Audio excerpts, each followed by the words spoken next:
Miami Heat Nation, what is going on? So, in today's video, we got tons of Miami Heat content coming out today. Of course, we're going to break down this 110-108 loss to the Memphis Grizzlies.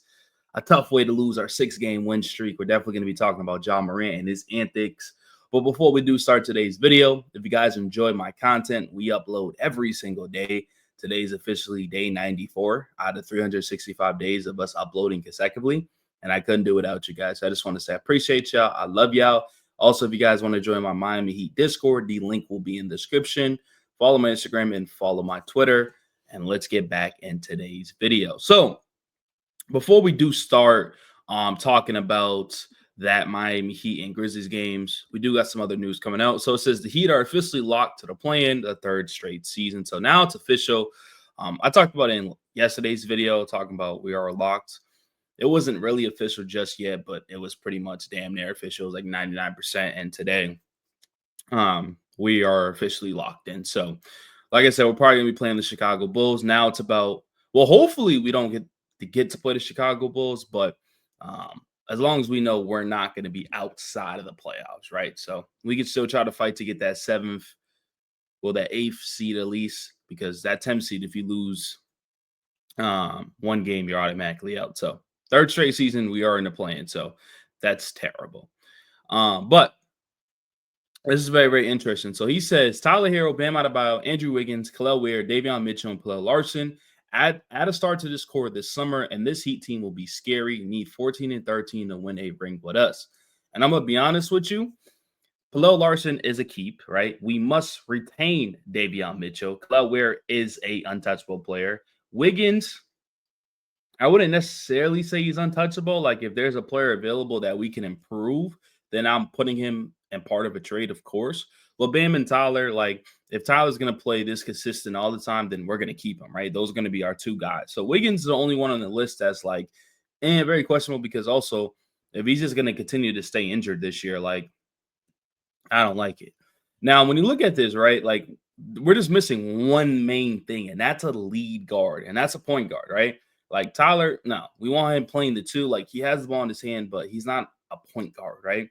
We want Kel'el Ware and Bam to get easy looks. Like, when I look at players like Zubac or players like, Clint Capella in his prime, like, Zubac is getting easy looks because James Harden's feeding him and is making the job easier for him, right? When Luka was on the Dallas Mavericks, Derek Lively played his best basketball because Luka and Kyrie Irving were making his job easier for him, right?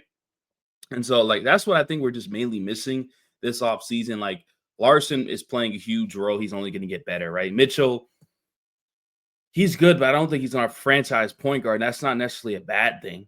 I just don't want him being our lead. Like, he's not that lead guard that's going to bring us over the hump, but we need him bad, right? And so what a lot of people are saying, so we got Jeff Teague. He pretty much agrees with what I said. He says he likes his Heat team, but says they are one piece away, a guard away. He says, I like this team. They need one more piece. They need a guard. And if they traded for Trae Young, I wouldn't be mad. Hawks really going to ask for Kel'el Ware? He got to come. Now, if the Hawks ask for Kel'el Ware, then we automatically say no. I'm going to be honest with you. But these are former basketball players that are saying the same thing. Like, this Miami Heat team is not bad. Like, we just need that guard. We even needed when we had Jimmy. You know what I mean? Like, our best point guard that we had was Goran Dragic.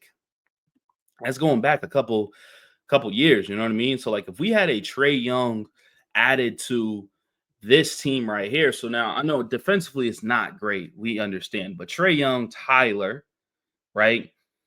If Wiggins doesn't need to be traded, if he does get traded, okay, cool. But Trae Young, Tyler Hero, Bam, and Kel'el Ware, like, those starting four right there is amazing, right? Then you could easily insert Paul Larson into the starting lineup, which he is already playing amazing basketball without Wiggins. So I'm comfortable putting Paul Larson at that starting three. I am. Now, if he has to get better at the three-point line, 100%, like, he needs to. But I'm totally fine with trading Wiggins, adding more star and depth players to this team, and nothing against Wiggins. So if I'm totally down for that. So let me know what you guys think about that. Another thing that I do want to talk about, because I know a lot of people are upset with Ja Morant. This is Ja Morant on the game winner. He says, I had a pigeon guarding me and I hit the game winner. So some people are taking this as disrespect. Some people are saying, I don't want Ja Morant on the Miami Heat no more.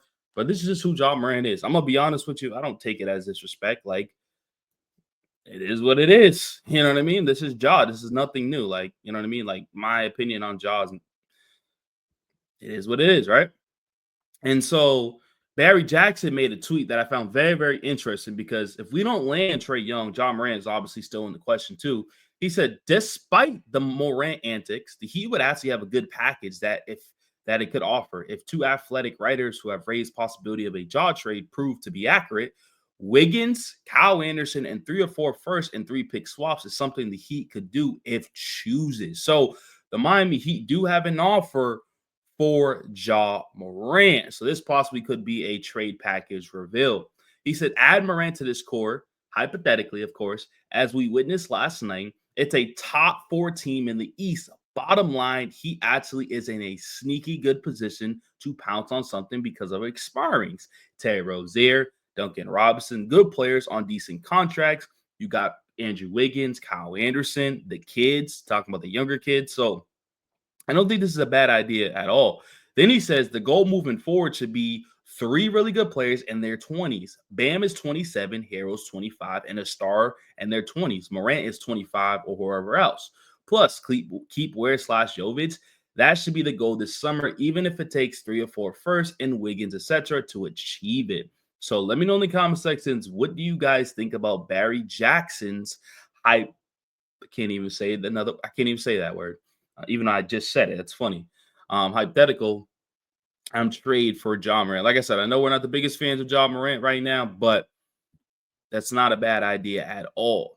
Let me know. And then should have talked about this before, but in his last 10 games, averaging 26, shooting 55% from the field, 43% from the three-point line, and 96% from the free throw line. This dude's playing amazing basketball. So yeah, now we're going to talk about this game that unfortunately we did lose to Ja Morant's buzzer beater, which I just don't understand why they allowed it so easily, but we'll get to that point. So as you see, the score is 110-108. Miami Heat's 6-game losing streak, unfortunately, it comes to an end. Memphis Grizzlies is 45-32. Jaren Jackson Jr. had 13 points, didn't play that well, but did hit a big 3. Jalen Wells had 13. Zach Edey only had 8 and 13 rebounds. Ja Morant had a big night with 30 points, 5 rebounds, 3 assists, 1 steal. Desmond Bane had 17 points, but efficiency, he was terrible. 1 for 9 at the three-point line and 6 for 23 from the field. Scottie Pippen Jr. is their big bench piece that had 17 points, 6 for 9, 3 for 4 at the three-point line. And Santi Aldamea had 9 points. So, yeah, that's them, right? Now, for the Miami Heat, Bam Adebayo did have 26 points. Defensively, he was awesome. Had some big blocks down the stretch, which we desperately needed.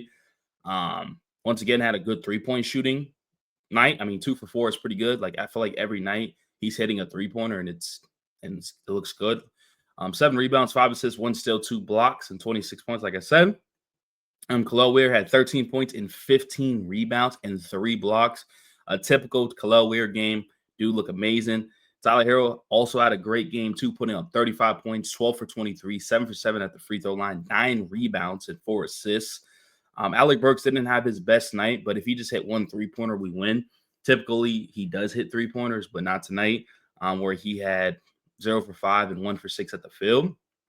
Pallel Larson had 3 points and 23 minutes, 4 steals, though, and 1 block. So defensively, he was pretty solid. And then coming off the bench, Davion Mitchell, once again, putting up 11 points and 7 assists and 3 steals and a +3 ±. So that was very, very good for him. Obviously, Terry Rozier did not play because he was sick. Haywood Highsmith was 6 and Kyle Anderson was 6. So pretty much everybody off the bench had 6 points besides Davion Mitchell.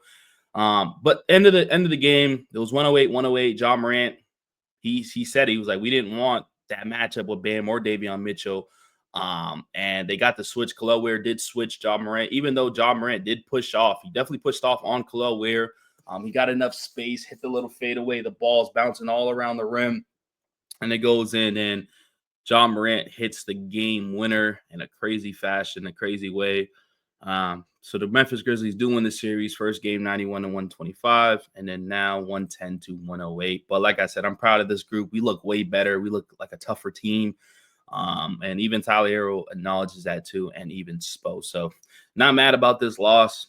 We should have won this game. They should have called an offensive foul, but it is what it is. Let me know what you guys think about today's video. Once again, join my Discord link in the description. I appreciate y'all. I love y'all, and I'm out.